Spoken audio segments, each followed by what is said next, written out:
ഒപ്പം ചേരുന്നുണ്ട് അശോകൻ. അങ്ങാണ് രണ്ടാം പ്രതി എന്ന് തോന്നുന്നു. അതായത് ഇപ്പോൾ സേവനമനുഷ്ഠിക്കുന്ന ഒരാൾ കൂടിയാണ് അങ്ങ്.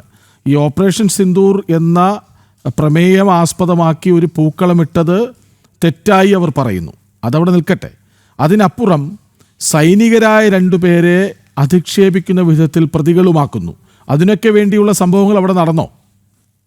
തീർച്ചയായും ഇത് ആ രീതിയിലുള്ള പ്രവണതയാണ് ഇവിടെ നടന്നേക്കുന്നത്. നമ്മളടുത്ത് പൂക്കളം ഇട്ട് അതിനകത്ത് ഓപ്പറേഷൻ സിന്ദൂർ എന്ന് പേരെഴുതുകയും രാവിലെ ഈ ക്ഷേത്രസഭാ അംഗമായ പ്രസിഡന്റും സെക്രട്ടറിയും അതും അവര് CPM ബ്രാഞ്ച് സെക്രട്ടറി കൂടിയാണ്.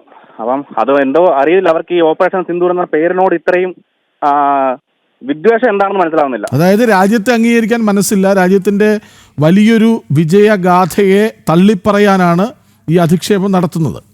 അതെ അതെ, തീർച്ചയായിട്ടും. ഇതിനകത്ത് അവരതാ പറയുന്നത്. കാരണം ഇതിനകത്ത് ആരും അനുകൂലമല്ലായിരുന്നു. വെച്ചാൽ പോലീസ് പോലും പറഞ്ഞിരുന്നത് ഈ പറയുന്ന നിങ്ങളത് ആ പൂക്കളം ഇട്ട് കഴിഞ്ഞാൽ ഈ പൂക്കളത്തിനെതിരെ എൻ്റെ കലാപത്തിന് ആഹ്വാനം ചെയ്ത് കേസെടുക്കുമെന്നാണ്. ഒടുവിൽ അത് അങ്ങനെ തന്നെ സംഭവിക്കുകയും ചെയ്തു.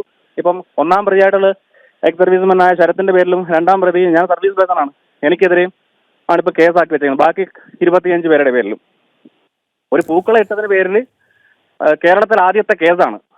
നോക്കൂ, ഏറ്റവും അഭിമാനകരമായ ഒരു വാചകമായി നമ്മളെല്ലാവരും കൊണ്ടു നടക്കുന്ന ഒന്നാണ് ഓപ്പറേഷൻ സിന്ദൂർ.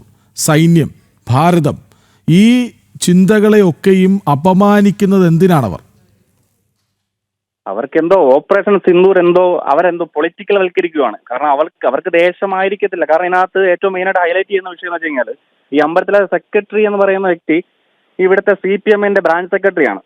ഒരുപക്ഷെ അത് അദ്ദേഹത്തിന് അംഗീകരിക്കാൻ പറ്റാത്ത ആയിരിക്കാം. ശരി, വളരെയധികം നന്ദി പ്രതികരിച്ചതിന്. ഏതായാലും ഒരു സൈനികനാണ് അശോകൻ.